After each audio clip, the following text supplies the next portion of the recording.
Good morning friends. आपको पता होगा आज हम लोग डिस्कशन करने वाले हैं। आपने थंबनेल में देख ही लिया होगा कि आज हम लोग कंप्यूटर जनरेशन के बारे में आज हम लोग बात करने वाले हैं। तो देर ना करते हुए आज हम लोग शुरू करते हैं कि हम लोग कंप्यूटर का जनरेशन कितना था। जैसे कि यहाँ पे फर्स्ट जनरेशन ऑफ कंप्यूटर की पहली पीढ़ी, पहला जनरेशन जो था कंप्यूटर का, ये पहला पीढ़ी क्या था। पहली पीढ़ी की अवधि 1937 से 1953 तक मानी जाती है। यहाँ पे बोला जा रहा है कि पहला पीढ़ी का जो कंप्यूटर का पहला पीढ़ी आया था, जो 19 कितना में आया था, 1937 से और कितना तक चला था, 1953 तक चला था। दो महान साइंटिस्ट द्वारा दुनिया का पहला और सबसे बड़ा ENI कंप्यूटर का निर्माण किया गया था। ये जो कंप्यूटर था, दो बड़े साइंटिस्ट थे जिसका नाम था JP एकर्ट, JM मेची। यहाँ पर राइट साइड में लिख दिए हैं यहाँ पे कि दो साइंटिस्ट थे जिन्होंने इस पहला जनरेशन का कंप्यूटर का इन्वेंट किया था। यहाँ पे ENI का फुल फॉर्म जो दिया हुआ है, electronic numericals integrator and computer. यह एक फुली इलेक्ट्रॉनिक डिजिटल कंप्यूटर था। जनरेशन ऑफ कंप्यूटर की शुरुआती यहीं से हुई थी। ये क्या था, पहला जनरेशन कंप्यूटर जो था फुल्ली इलेक्ट्रॉनिक यानी कि इलेक्ट्रॉनिक कंप्यूटर था। लेकिन इस पीढ़ी के कंप्यूटर में मेमोरी के लिए वैक्यूम ट्यूब का इस्तेमाल किया जाता था। लेकिन ये जो था मेमोरी के लिए वैक्यूम ट्यूब, इस कंप्यूटर में मेमोरी के लिए वैक्यूम ट्यूब का यूज़ किया जाता था। वैक्यूम ट्यूब के कारण ये कंप्यूटर आकार में बड़े, सीमित मेमोरी वाले और अधिक बिजली का खर्च करते थे। ये वैक्यूम ट्यूब का कारण ये कंप्यूटर बड़े आकार में होता था और इसका मेमोरी भी बहुत बड़ा होता था और इससे बिजली भी बहुत ज़्यादा खर्च होता था। इन कंप्यूटरों में बड़ी मात्रा में गर्मी भी उत्पन्न होती थी और इस कंप्यूटर में था कि गर्मी भी बहुत ज़्यादा उत्पन्न होती थी। अब इसका पहली पीढ़ी के कंप्यूटर की विशेषताएं देखते हैं। इसका क्या क्या विशेषता है। वैक्यूम ट्यूब द्वारा निर्मित मशीनी भाषा का प्रयोग किया जाता था। अधिक महंगा भी होता था, आकार में बहुत बड़ा भी होता था, अधिक वंजनी और धीमी गति में भी चलता था और AC की आवश्यकता, अधिक मात्रा में बिजली का उपयोग होता था। इनपुट और आउटपुट के लिए पंच कार्ड और चुंबकीय टेप का प्रयोग भी होता था। अब इसका देखते हैं पहली पीढ़ी के कंप्यूटर क्या क्या नाम था। पहला पीढ़ी में जो कंप्यूटर आया था उसका क्या क्या नाम था। ENIAC, इसका फुल फॉर्म होता है electronic numerical integrated and computer. उसके बाद जा EDVAC, electronic discrete variable automatic and computer. उसके बाद था EDSAC, electronic delay storage automatic calculator. उसके बाद जो आया था UNIVAC, यूनिवर्सल ऑटोमेटिक कंप्यूटर। उसके बाद लास्ट मार्क 1, हार्डमैक मार्क 1। ये इसका था, इस कंप्यूटर इतना आया था, इस सब का नाम था। अब इसका फिगर को देखते हैं। ये था, देखिए ये पहला पीढ़ी का कंप्यूटर था। वैक्यूम ट्यूब को देख लीजिए और इसको भी देखिए कैसा दिखता था ये। उसके बाद अब देखते हैं हम लोग second generation computer. Second generation में क्या क्या हुआ और क्या डिफरेंस है उसमें। देखिए दूसरी पीढ़ी की अवधि 1954 से 1962 तक मानी जाती है। पहला पीढ़ी था आपका 1937 से। अब यहाँ पे सेकेंड पीढ़ी जो हुआ 1954 से स्टार्ट हुआ, सो कितना तक गया, 1962 तक। इस पीढ़ी में वैक्यूम ट्यूब को रिप्लेस करके ट्रांजिस्टर का प्रयोग किया गया था। ये जो था, इस सेकेंड जनरेशन में वैक्यूम ट्यूब को हटा के ट्रांजिस्टर का उपयोग कर दिया गया था। ट्रांजिस्टर का विकास विलियम शॉकली एंड 1947 में किया था। ये जो था सेकेंड जनरेशन का जो कंप्यूटर लाया था, यहाँ पे भी दो साइंटिस्ट थे, जॉन बर्डेन और विलियम बी शॉकली। यहाँ पे राइट साइड में देख लीजिए, यहाँ पे दे दिए हैं।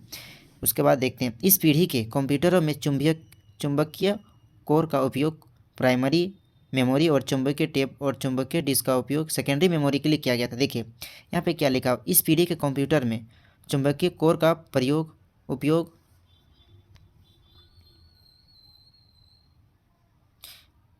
यहाँ पे देखिए, ये लाइन को देखिएगा,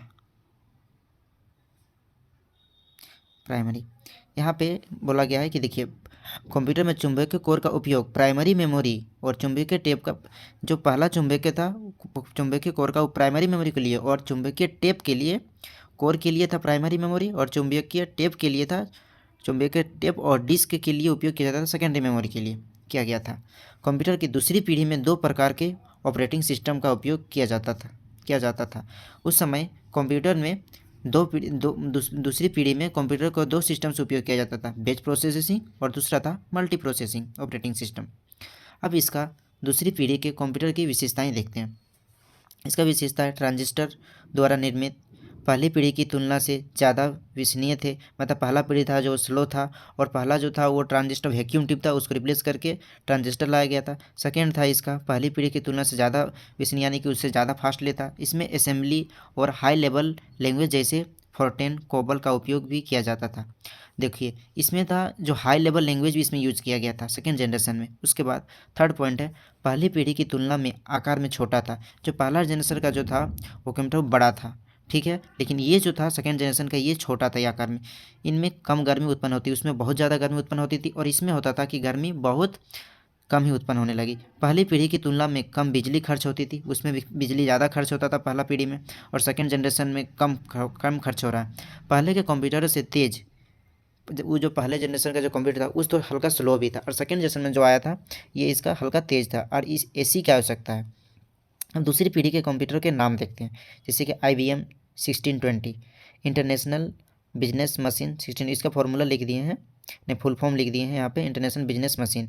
यहाँ पे इंटरनेशनल बिजनेस मशीन 770 ने 1794, CDC change data capture 1604, CDC 3600 change data capture 3600, UNI universal automatic computer.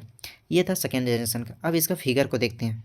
देखिए ये था सेकेंड जनरेशन का फिगर था। ट्रांजिस्टर को देखिए कैसा था पहले का ट्रांजिस्टर, और देखिए सेकेंड जनरेशन का। अब इसका थर्ड जनरेशन हम लोग को देखते हैं, थर्ड जनरेशन ऑफ कंप्यूटर की तीसरी पीढ़ी। देखिए तीसरी पीढ़ी की अवधि 1963 से लेके 1972 तक मानी जाती। ये जो तीसरी पीढ़ी आया था 1963 में, 1963 से आया था, और कितना तक चला था 1970 तक चला था। इस पीढ़ी में ट्रांजिस्टर को रिप्लेस करके, देखिए सबसे पहले तो हुआ था कि वैक्यूम ट्यूब आया था, वैक्यूम ट्यूब को रिप्लेस करके ट्रांजिस्टर आया। अब इसमें ट्रांजिस्टर को रिप्लेस करके IC यानी इंटीग्रेटेड सर्किट को लाया गया, इसमें इसका इस्तेमाल किया गया था थर्ड जनरेशन में। इसमें ट्रांजिस्टर को छोटा करके सिलिकॉन चिप पर रखा गया, लेकिन देखिए उसको हटाया नहीं गया था। यहाँ पे जो था कि ट्रांजिस्टर को यहाँ पे छोटा चिप के जरिए यहाँ पे इसको रख दिया गया था थर्ड जनरेशन में, और इसमें इंटीग्रेटेड सर्किट IC का यूज किया गया था, जिसके कारण, उसके बाद देखते हैं, जिसके कारण कंप्यूटर की गति और दक्षता में काफ़ी वृद्धि हुई। इसके कारण देखिए IC जो ट्रांजिस्टर था, अब इसको डाल के IC को डाल के इसका जो मतलब क्या बोलेंगे कैपेसिटी या गति जो मोशन था ये अब स्पीड चलने लगा। इंटीग्रेटेड सर्किट का आविष्कार जैक किल्बी ने किया था। इसका जो आविष्कार था ये 2 जन यहाँ भी किया था।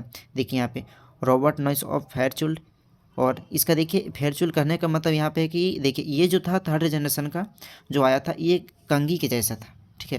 तो इसमें देखिए इसका भी 2 scientist semiconductor and Jack Kilby ने किया था। इस पीढ़ी के कंप्यूटरों में रिमोट प्रोसेसिंग, टाइम शेयरिंग और मल्टी प्रोग्रामिंग ऑपरेटिंग सिस्टम का उपयोग किया गया था। इसमें देखिए बहुत सारा उपयोग किया गया था। इसमें सबसे पहले तो क्या था, टाइम शेयरिंग, जो टाइम के लिए बताता था। रिमोट प्रोसेसिंग, रिमोट भी लाया गया इसमें। उसके बाद मल्टी प्रोग्रामिंग, इसमें बहुत तरह तरह के प्रोग्रामिंग डाला गया, ऑपरेटिंग सिस्टम में भी लाया गया, और इसका उपयोग किया गया था थर्ड जनरेशन में। अब देखते हैं थर्ड जनरेशन की तीसरी पीढ़ी के कंप्यूटर की विशेषताएं क्या क्या होती हैं। इंटीग्रेटेड सर्किट का उपयोग किया गया। सबसे पहले तो उसमें सेकेंड जनरेशन में ट्रांजिस्टर का यूज़ किया गया था, अब इसमें हम लोग इंटीग्रेटेड IC का यूज़ किया गया है। अब पहली और दूसरी पीढ़ी की तुलना में ज़्यादा विश्वसनीय है। देखिए पहला जो था और सेकेंड जो था, पहला जनरेशन और सेकेंड जनरेशन से ये लेकिन ये बहुत ही तेज़ था।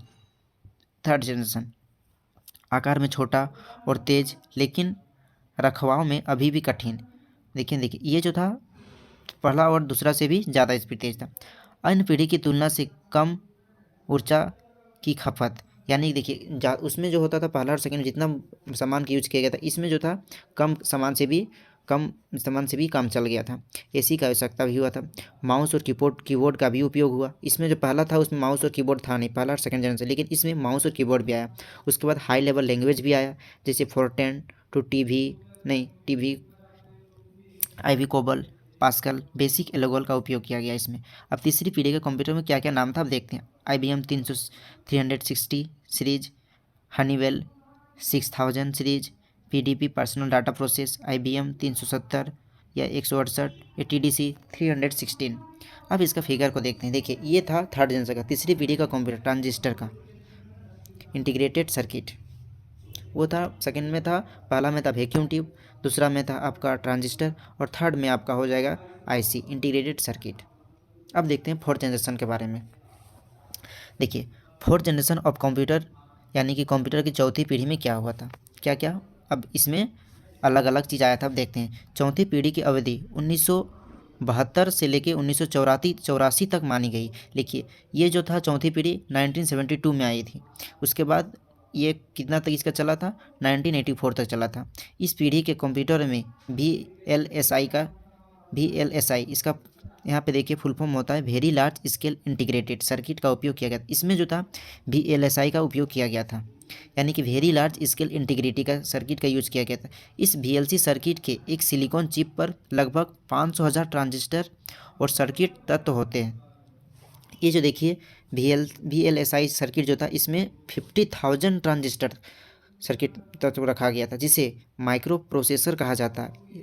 अब इसी को बोले जाता है माइक्रो प्रोसेसर। 50,000 मतलब 5,000 ट्रांजिस्टर का यहाँ पे इसी को बोला गया है माइक्रो प्रोसेसर। पहला माइक्रो प्रोसेसर 1971 में इंटेल द्वारा पहली बार पेश किया गया था। पहला जो प्रोसेसर आया था ये क्या आया था, 1971 में इंटेल के नाम से आया था, जिसका आविष्कार उनके एम्प्लॉय ने किया था। इसका जो माइक्रो प्रोसेसर का जो इन्वेंट्स किया था यानी कि आविष्कार किया था उसका एम्प्लॉय ही किया था, जिसका आविष्कार उसके एम्प्लॉय ने किया था। उन्होंने इस इंटेल 4400 का नाम दिया था। देखिए, ये जो पहला जो इंटेल आया था, पहला जो माइक्रो प्रोसेसर कंप्यूटर आया था, माइक्रो कंप्यूटर, छोटा कंप्यूटर, इसका नाम क्या गया था, इसका देखिए यहाँ पे इसका इंटेल माइक्रो प्रोसेसर जो था इंटेल 4004 दिया गया था। जबकि 1981 में IBM ने माइक्रो कंप्यूटर का विकास किया। जबकि 1971 में इंटेल का हुआ था, उसके बाद फिर 1981 में IBM ने माइक्रो कंप्यूटर का विकास कर दिया, जिसे पर्सनल कंप्यूटर कहा जाता है। जो आप लोग अभी आप पता है कि आप लोग हम लोग जो यूज़ करते हैं PC, जो लैपटॉप यूज़ करते हैं उसको क्या बोलते हैं, PC, यानी कि पर्सनल कंप्यूटर। पर्सनल कंप्यूटर किसको बोलें, जो अपना साथ रख सकते हैं, कहीं भी ले जा सकते हैं, पर्सनल होता है। और एप्पल ने 1989 में मैकिन्टॉश पर्सनल कंप्यूटर पेश किया था। देखिए यहाँ पे तो फोर्थ जनरेशन में देखिए पहले तो आया था फोर्थ जनरेशन माइक्रो प्रोसेसर का, उसके बाद इंटेल का आया, इंटेल आया, उसके बाद IBM माइक्रो कंप्यूटर का आया, उसके बाद PC का यूज हुआ। इसी में 1971 में इंटेल का, उसका 1981 में माइक्रो कंप्यूटर का, उसका 1989 में फिर इसको पर्सनल कंप्यूटर के जरिए मैकिन्टॉश को पेश किया गया था। यह कंप्यूटर जीवन के हर क्षेत्र में बहुत तेज़ी से उपयोग किए जाने लगा। ये जो फोर्थ जनरेशन में कंप्यूटर आया इसका यूज बहुत ज़्यादा होने लगा, क्योंकि यह अन्य पीढ़ी के कंप्यूटर की तुलना से सस्ते, तेज़ और ज़्यादा विश्वसनीय थे। ये जो कंप्यूटर फोर्थ जनरेशन कंप्यूटर जो था ये जितना पहले पिछले पीढ़ी का था वो कंप्यूटर के तुलना से ये बहुत सस्ता भी आता था और उससे बहुत फास्ट भी चलता था। चौथी पीढ़ी के कंप्यूटर में इंटरनेट, GUI यानी कि ग्राफिकल यूजर इंटरफेस और ऑपरेटिंग सिस्टम जैसे MS-DOS, MS window, Apple OS का विकास हुआ था। और इसी फोर्थ जनरेशन में ही इंटरनेट का यूज किया गया और इंटरनेट में जो लाया गया GUI का ग्राफिक्स का भी इंटरफेस लाया गया ऑपरेटिंग सिस्टम में, जैसे कि MS में एग्जांपल में दे दिया गया। यहाँ पे विंडो एप्पल से विकास हुआ था। अब देखते हैं चौथी पीढ़ी की कंप्यूटर की विशेषताएँ क्या क्या थी। देखिए, पहली बात तो ये very large scale integrity circuit का उपयोग किया गया था। इसमें कम खर्च और अधिक तेज़ भी चलता था, कम खर्चा भी होता था, तेज़ भी ज़्यादा चलता था। आकार में छोटे और कम वजनी होते थे। ये जो होता था आकार में छोटा भी होता था और इसका वेट जो होता था वो कम भी होता था। विद्युत का कम भी प्रयोग होता था। इसमें जो पहला जनरेशन और सेकेंड जनरेशन का उसमें बहुत ज़्यादा विद्युत का भी यूज का होता था, यानी कि करंट का भी ज़्यादा लेता था। इसमें बहुत कम, AC का ज़रूरत नहीं। इसमें AC के देखिए पहला जनरेशन, सेकेंड जनरेशन और थर्ड जनरेशन ये तीनों में AC का यूज किया गया था, लेकिन इसमें AC की ज़रूरत नहीं किया गया था।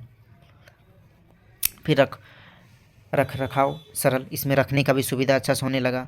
ऑपरेट करने का एवं चलना सरल, इसमें भी ऑपरेटिंग करने का भी हम लोग के लिए आसान हो गया। इसमें हाई लेवल लैंग्वेज जैसे C++ डेटाबेस का उपयोग किया गया। इसमें हाई लेवल लैंग्वेज का भी जैसे C++ का भी डेटाबेस का। अब इसमें देखते हैं चौथी पीढ़ी के कंप्यूटर क्या क्या नाम था। इसमें जो कंप्यूटर आया था इसमें क्या क्या नाम था चौथी पीढ़ी का। DEC 10, star 1000, PDP-11, CRAY1, CRAXMP, super computer, PCS। अब इसका फिगर को देखने को देखिए, ये जो चौथी पीढ़ी का कंप्यूटर ऐसा आया था। VLSI very large scale integration से आया था माइक्रो प्रोसेसर से। अब फिफ्थ जनरेशन का कंप्यूटर को देखते हैं। ये था हम फिफ्थ जनरेशन में कंप्यूटर क्या बोलता है। कंप्यूटर की पाँचवीं पीढ़ी में क्या बोला गया। पाँचवीं पीढ़ी की अवधि 1984 यानी कि 1984 से 1984 में आई और कब तक चली, 1990 तक, यानी 1990 तक चला था।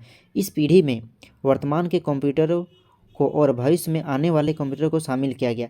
इस फिफ्थ जनरेशन में वर्तमान यानी कि जो चल रहा है उस समय का उस समय का कंप्यूटर लेके और जो आएगा उसको लेके आने वाले कंप्यूटर को शामिल किया गया था। इस पीढ़ी के कंप्यूटर अधिक शक्तिशाली, तेज, उच्च तकनीकी और ज़्यादा मेमोरी वाले कंप्यूटर थे। जो पहला फिफ्थ जनरेशन में जो कंप्यूटर आया ये बहुत अधिक शक्तिशाली था। जो पिछले जितना भी कंप्यूटर था वो सबसे ज़्यादा तक शक्तिशाली था और उच्च तकनीकी भी था और ज़्यादा मेमोरी वाले कंप्यूटर में थे। इसमें ULSI यानी कि ultra large scale integrated circuit का इस्तेमाल किया गया था। इसमें क्या किया गया था? ULSI का उपयोग किया गया था, उसका अल्ट्रा लार्ज स्केल इंटीग्रेटेड। इस ULSI माइक्रो प्रोसेसर में लगभग 1 करोड़ कंपोनेंट्स आ सकते हैं। ये ULISI माइक्रो प्रोसेसर जो था इसमें 1 करोड़ कंपोनेंट्स यानी 1 करोड़ कंपोनेंट्स भी डाला जा सकता था। यह पीढ़ी मुख्य रूप से समांतर प्रसंस्करण, पैरेलल प्रोसेसिंग, हार्डवेयर, कृत्रिम बुद्धिमत्ता, आर्टिफिशियल इंटेलिजेंस, सॉफ्टवेयर में संबंधित है। ये जो फिफ्थ जनरेशन में जो कंप्यूटर था ये पैरेलल प्रोसेसिंग में मतलब समानता के आया था और हार्डवेयर आर्टिफिशियल था, इंटेलिजेंस सॉफ्टवेयर से संबंधित था। पाँचवीं पीढ़ी का लक्ष्य ऐसे उपकरणों को विकसित करना है जो सामान्य भाषा में उपयोग किए जाने वाले लोगों को जवाब दे सके। ये पाँचवीं पीढ़ी का जो कंप्यूटर लाने का इन लोगों का मकसद जो था ये था कि इन लोगों को भाषा में सामान्य भाषा इन लोग समझ सके, आदमी और कंप्यूटर के बीच इन लोग के बीच रिलेशन हो सके। इस भाषा को सोच के लिए ये कि लाया गया था। फिर जैसे इस कंप्यूटर इंसानों की तरह काम करते हैं। वे C++ और जावा जैसी हाई लेवल लैंग्वेज का उपयोग किया गया। ये जो फिफ्थ जनरेशन में जो कंप्यूटर आया था ये कंप्यूटर और आदमी की भाषा को समझ सकने वाला कि इन लोग सोच के ये चीज़ लाया गया था। इसमें हम लोग जैसे कि C++ और जावा जैसे हाई लेवल लैंग्वेज प्रोग्रामिंग करते हैं। अब पाँचवीं पीढ़ी के कंप्यूटर की विशेषता देखते हैं, क्या क्या विशेषता। ULSI यानी कि टेक्नोलॉजी का उपयोग किया गया, मतलब यहाँ पे अल्ट्रा लार्ज स्केल इंटीग्रेटेड का उपयोग किया गया। आर्टिफिशियल इंटेलिजेंस का विकास हुआ यानी कि आर्टिफिशियल मतलब हम लोग का जो काम करने का सुविधा उसके लिए विकास हुआ। पोर्टल PC के लिए और डेस्कटॉप PC का उपयोग किया गया। इंटरनेट, ईमेल और www जैसे कि वर्ल्ड वाइड वेब का विकास हुआ। अब इसी फिफ्थ जनरेशन में ही www वर्ल्ड वाइड का भी ईमेल का भी यूज करने लगे हम लोग। उपयोगिता, अनुकूल, यूजर फ्रेंडली यानी कि कंप्यूटर से हम लोग फ्रेंडली यूज करने लगे। इंटरफेस और का विकास हुआ। मल्टीमीडिया फीचर्स जैसे ध्वनि, ग्राफिक्स, चित्र और टेक्स्ट आदि का निर्माण हो। अब फिफ्थ जनरेशन में हम लोग का फिर क्या हुआ, चलो अलग अलग मल्टीमीडिया मिलने लगा, फीचर्स भी अलग अलग मिलने लगा, ध्वनि भी, ग्राफिक्स भी अलग अलग मिलने लगा। उसके बाद C++, जावा, नेट और ASP जैसी हाई लेवल भाषा का प्रयोग किया गया। इसमें बहुत सारा फिफ्थ जनरेशन में हम लोग को अंतर देखने को मिला। अधिक तेज, विश्वसनीय और सस्ते भी मिलने लगे। अब पाँचवीं पीढ़ी के कंप्यूटर के नाम देखते हैं। पाँचवीं पीढ़ी के कंप्यूटर में क्या क्या नाम आया देखते हैं। जैसे कि पहला था डेस्कटॉप, सेकेंड में आ गया लैपटॉप, थर्ड में आ गया नोटबुक, फोर्थ में आ गया अल्ट्रा बुक और पाँचवा में आ गया क्रोम बुक। ये जो था पाँचवीं पीढ़ी में इतना सारा कंप्यूटर का नाम आ गया। अब इसका फिगर को देखते हैं। देखिए ये था पाँचवीं पीढ़ी का computer ULSI ultra large scale integration. ये फिफ्थ जनरेशन में हम लोग का कंप्यूटर आया था। अब इसका देखते हैं सिक्स जनरेशन में क्या क्या आया। सिक्स जनरेशन में देखिए, सिक्स जनरेशन ऑफ कंप्यूटर की छठी पीढ़ी में क्या क्या मतलब अलग किया गया। छठी पीढ़ी बुद्धिमान कंप्यूटरों के युग के रूप में परिभाषित है। ये जो छठी पीढ़ी है जो यानी कि जो ज़्यादा ही जो कस्टमर जो या क्लाइंट जो होता है यूज करता है कंप्यूटर को, मतलब उसके लिए बहुत ही ज़्यादा कामदायक के लिए लाया था। इस पीढ़ी की शुरुआत 1990 से अब तक मानी गई है। जो 1990 से हुआ है शुरुआत, सो अभी तक इसको हम लोग करते ही हैं, जो कि आर्टिफिशियल न्यूरल नेटवर्क यानी कि कृत्रिम तांत्रिक नेटवर्क की आर्टिफिशियल इंटेलिजेंस यानी कृत्रिम बुद्धिमत्ता पर आधारित है। ये कंप्यूटर प्रोसेसर के लिए सुपर कंडक्टर का प्रयोग करते हैं।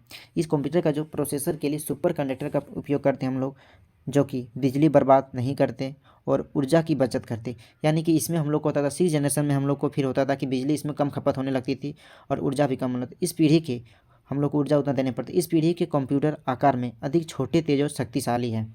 ये जो सिक्स जनरेशन का था ये भी था कि छोटा भी, उससे और धीरे धीरे और छोटा कर जाने लगा इसको ये पीढ़ी में। छठी पीढ़ी के कंप्यूटर में इंटेल पेंटियम और इंटेल सेलिरॉन नाम के प्रोसेसर का इस्तेमाल किया गया। ये जो छठी में आया था, छठा जनरेशन में जो आया था, इसमें जो था इंटेल का सेलिरॉन किया गया, प्रोसेसर का इस्तेमाल किया गया। उसके बाद इसमें इसी छठा जनरेशन यानी कि सिक्स जनरेशन में ही डुअल कोर आया, ट्रिपल कोर आया, क्वाड कोर आया, रूप के अलग अलग मतलब कोर से ये चीज़ सिक्स जनरेशन में आया। ये प्रोसेसर को CPU डुअल कोर में आने लगा, 3 CPU ट्रिपल कोर में आने लगा, उसके बाद 4 CPU क्वाड कोर में। यानी कि जो प्रोसेसर हम लोग का जो आने लगा ये कोर के हिसाब से आने लगा। धीरे धीरे हम लोग का डुअल कोर होने लगा, triple core, quad core processor हम लोग का आने लगा। इस पीढ़ी ने, देखिए यहाँ पे फिगर दिया हुआ, ये जो था हम लोग का 6 जनरेशन का जो चल रहा, इस पीढ़ी ने भी आवाज़ को पहचान दी, क्योंकि इस पीढ़ी के कंप्यूटर में विभिन्न प्रकार के एडवांस एल्गोरिदम के माध्यम से सीखने की क्षमता है। ये जो छठा जनरेशन का जो कंप्यूटर आया, इसमें हम लोग एकदम एडवांस एल्गोरिदम को हम लोग को देखने को मिलने लगा। इस बेहतर तकनीक से कंप्यूटर को इनपुट लेने और शब्दों को पहचानने में अनुमति मिलती थी। ये जो हम लोग का एल्गोरिदम होने लगा, ये इनपुट ले के भी हम लोग को अच्छा खासा आउटपुट देने का प्रदान करता था। लेकिन जब क्यूबिट का क्वांटम बिट्स की गणना की प्रक्रिया करते हैं तो यह कंप्यूटर अन्य पीढ़ी के कंप्यूटर की तुलना में तेज़ और ज़्यादा विश्वसनीय होते हैं। जैसे कि पिछला जितना भी कंप्यूटर था, हम लोग जैसे कि कंप्यूटर में कोई चीज़ हम लोग को, कंप्यूटर हम लोग यूज़ किस लिए करते हैं, कंप्यूटर और लैपटॉप हम लोग इसलिए यूज़ करते हैं कोई भी काम को, ज़्यादा से ज़्यादा काम को सरल, मतलब ज़्यादा कठिन काम को सरल भाव में काम करने के लिए करते हैं, जल्दी फास्ट करने के लिए। अब कंप्यूटर की तुलना ये तो ज़्यादा होने लगा। ये तकनीक कंप्यूटर के प्रोसेसर और मेमोरी के साथ मिलकर काम करती है। ये जो छठा जो आ गया, ये तकनीक कंप्यूटर जो अभी चल रहा है वो प्रोसेसर का मेमोरी के साथ काम करने लगा। छठी पीढ़ी की इस तकनीकी से अंग्रेजी, चीनी, फ्रेंच और स्पेनिश जैसी जटिल भाषाओं को आसानी से प्रोसेस किया जाता है। देखिए छठा जब आया कंप्यूटर, ये हम लोग जितना भी अलग अलग देश का जो भाषा होता है, जो बोलचाल होता है, उसका ये ट्रांसलेट करके हम लोग को सब चीज़ बताने लगा। और इस तकनीकी के साथ आप कंप्यूटर भाषाओं को भी आसानी से समझ सकते हैं, ताकि इसे हम लोग भी समझ सकने लगें। अब देखिए छठी पीढ़ी का कंप्यूटर विशेषता क्या क्या आया। देखिए मल्टीपल प्रोसेसर का प्रयोग किया गया, इसमें पैरेलल वेक्टर टेक्नोलॉजी का उपयोग किया गया, नैनो टेक्नोलॉजी का किया गया, क्वांटम कंप्यूटिंग का बिट्स का किया गया, ULSI तकनीक के उपयोग में एक चिप में लाखों कंपोनेंट्स होते हैं, आकार में बहुत छोटे भी होने लगे, कम वजनी और अधिक तेज भी। अब छठी पीढ़ी के कंप्यूटर के नाम देखते हैं, क्या क्या नाम था छठा पीढ़ी में। देखिए ऑप्टिकल कंप्यूटर्स। अब ऑप्टिकल कंप्यूटर्स होता क्या है, जो छठी पीढ़ी का नाम आया था ऑप्टिकल कंप्यूटर, तो जानते हैं कि ऑप्टिकल कंप्यूटर क्या होता है। ऑप्टिकल कंप्यूटर में फोटोन यानी कि प्रकाश किरणों का प्रयोग किया गया, जिसकी गति बहुत अधिक है। जो इसमें जो था ऑप्टिकल कंप्यूटर्स में, इसमें जो नाम आया था, इसका जो फोटोन का यूज़ किया गया था, जिसकी गति बहुत अधिक है, डोलन फैक्सियर द्वारा किए गए नीले लेंसर खोज में पाया गया। ये एक तकनीकी कम लागत में सुपर फास्ट, लाइटवेट और मिनी कंप्यूटर विकास करती है। ये जो फोटोन जो हुआ था, ये डोलन फ्लेक्सर के लिए ये मिनी कंप्यूटर का विकास करने लगा। उसका होलोग्राम कंप्यूटर्स। अब देखते हैं होलोग्राम कंप्यूटर्स क्या है। होलोग्राम एक 3 डायमेंशन चित्र है। ये क्या है, एक 3 डायमेंशनल चित्र है जो प्रकाश की तीव्रता की रिकॉर्डिंग से बनते हैं। ये कहाँ से बनती है, ये जो सूरज से किरणें आता है उसके रिकॉर्डिंग से बनती है। इस प्रकार ये एक उपयुक्त इल्यूमिनेट यानी प्रकाश स्थिरता बनाते हैं। इसका आकार एक पेन, घड़ी या कुछ भी हो सकता है। उसके बाद देखते हैं पैरेलल वेक्टर कंप्यूटर्स, यानी कि फिजिक्स कॉरपोरेशन 200 से ज़्यादा वेक्टर प्रोसेसर के साथ एक सिस्टम बनाने का योजना बना रहा है। हालांकि इस छठी पीढ़ी के एक और लक्ष्य हैं। ये छठा पीढ़ी का था एक लक्ष्य और था कि टीराफ्लॉप्स यानी प्रति सेकेंड 10 अरिथमेटिक ऑपरेशन को प्राप्त करना, और यह 1000 से अधिक प्रोसेसर वाली योजनाओं को निर्माण करके किया जाता है। ये जो था कि 1000 से भी ज़्यादा प्रोसेसर वाली को निर्माण करने के लिए सोच के रखा था। फिजिक्स का एक और प्रमुख विकास वन है, WN है। अब देखते हैं 7 जनरेशन में, अब देखते हैं 7वां जनरेशन का हम लोग देखते हैं कि कितना विकसित हुआ। 7 जनरेशन हम लोग देखते हैं, जैसे कि कंप्यूटर की 7वीं पीढ़ी। 7वीं पीढ़ी की मतलब है कि नया प्रोसेसर का रिलीज होना, यानी कि आप लोग को पता है कि 7वीं पीढ़ी के धीरे धीरे हम लोग कहाँ तक 6 जनरेशन आ गए हैं। 7 जनरेशन में हम लोग को पता है कि कुछ तो कुछ इसमें ज़्यादा ही कुछ प्रोसेस हम लोग को मिलेगा रिलीज किया हुआ। आमतौर पर साल में 1 से 3 बार प्रोसेसर रिलीज होते हैं। देखिए आप लोग को पता है या हमको भी पता है कि एक साल में 3 बार प्रोसेसर रिलीज किया जाता है। इस प्रकार में विकास को टिक टॉक कहा जाता है। अब इसी विकास को जो कहा जाता है, क्या कहा जाता है, टिक टॉक। टिक का मतलब नई वास्तु का और टॉक का मतलब सुधार। टिक का मतलब नया जो आना और टॉक का मतलब इसमें सुधार लाना। इस पीढ़ी के desktop computer 7th generation Intel core processor पर आधारित है। ये जो 7th जनरेशन था ये किस पर आधारित था, इंटेल कोर प्रोसेसर पर आधारित था। यह कंप्यूटर स्मार्ट, स्टाइल, डिज़ाइन और आकार की एक सीमा के अनुसार बजट और ज़रूरतों के हिसाब से फिट है। ये क्या था, इसका कंप्यूटर स्मार्ट स्टाइल डिज़ाइन, इसके आकार के और अनुसार बजट पर हिसाब फिट किया गया था। अब देखते हैं 7वीं पीढ़ी के विशेषता क्या क्या था। देखिए इसमें तो पहला पॉइंट था, इसमें पूर्ण आकार की स्क्रीन प्लस 4K वीडियो और 360 व्यूइंग होती थी। देखिए जो 7वां जनरेशन का जो आया कंप्यूटर, यानी इसमें क्या होने लगा, ऐसा ऐसा प्रोसेसर यूज होने लगा कि स्क्रीन में हम लोग जो होता था पहले कि लो क्वालिटी में देखते थे, उसमें अब 4 क्वालिटी में वीडियो हम लोग देख सकते हैं, उसको 360 में देख सकते हैं। अब देखिए सेकंड पॉइंट है, इस पीढ़ी के कंप्यूटर में आज के मॉडर्न गेम स्मूथली खेल सकते हैं। जो 7वीं पीढ़ी में जो कंप्यूटर को लाया गया, इसमें हम लोग कोई भी गेम को एकदम पूरा आराम भाव से खेल सकते हैं। थर्ड पॉइंट है, शानदार स्पष्ट और लिमिनियस 1 के लिए अल्ट्रा एचडी ब्लू रे के साथ 4K HDR फिल्में देख सकते हैं। उसके बाद थर्ड पॉइंट बोल रहा है कि इसमें हम लोग पूरा फुल क्वालिटी एकदम HDR एकदम पूरा क्लियर से हम लोग ये चीज़ को देख सकते हैं, वीडियो देख सकते हैं। उसका फोर्थ पॉइंट है, क्विक साइन वीडियो टेक्नोलॉजी अधिकांश वीडियो की क्षमताओं को तेज करती है। ये क्या करता है कि वीडियो को देखने की हम लोग को जो क्षमता होता है, जो कैपेसिटी हम लोग दे सकता है देखने के लिए, उसको भी बढ़ाता है। उसके बाद सिक्स पॉइंट है, हाइपर थ्रेडिंग टेक्नोलॉजी की मदद से बिना किसी रुकावट से मल्टीटास्क कर सकते हैं। और देखिए पहला जनरेशन जितना था वो सबको एक ही काम हम लोग कर सकते हैं, लेकिन जो जितना न्यू जनरेशन आने लगा, इसमें हम लोग क्या करने लगे, 7th जनरेशन में मल्टीटास्क यानी कि एक से बहुत ज़्यादा काम हम लोग करने लगे कंप्यूटर में। उसके बाद AES यानी कि एडवांस इंक्रिप्शन स्टैंडर्ड की मदद से यूजर डेटा को ईमेल, इंटरनेट एवं लोकल डिस्क पर भी एक मजबूत सुरक्षा मिलती है। ये जो था एडवांस का, इसका ईमेल पे भी, एक नेटवर्क लोकल डिस्क पे भी इसको मजबूती मिलती है। उसके बाद लास्ट पॉइंट है, इंटेलिजेंट सॉफ्टवेयर के साथ सिस्टम को तेज कार्य करने एवं कमांड्स का जल्दी पूरा करने में सहायता मिलती है। इससे क्या होता है कि कमांड्स को पूरा जल्दी कर लेता है और इससे सहायता भी मिलता है। देखिए ये था 7th जनरेशन का हम लोग का कंप्यूटर। देखिए इतना तक आज हम लोग कवर किए। उसके बाद अब इसके 7th जनरेशन के बाद 8th generation, 9th generation, 10th, अभी तो आप लोग को पता है 11th जनरेशन तक आ चुका है। तो हम लोग धीरे धीरे करके अब नेक्स्ट वीडियो में हम लोग 7th 8th जनरेशन से आप लोग को बताएंगे। तो प्लीज़ जो जो सब्सक्राइब नहीं किए हैं प्लीज़ सब्सक्राइब कर लीजिएगा। ऐसे ही आपको कंप्यूटर रिलेटेड वीडियो आपको पर डे मिलते रहेगा। ऑब्जेक्टिव प्लस कंप्यूटर का हर चीज़ के लिए आपको ऑब्जेक्टिव या फिर कंप्यूटर को कोई भी उसके लिए बताया जाएगा। तो प्लीज़ सब्सक्राइब कर लीजिएगा। फिर मिलते हैं आपको नेक्स्ट वीडियो में। Thank you.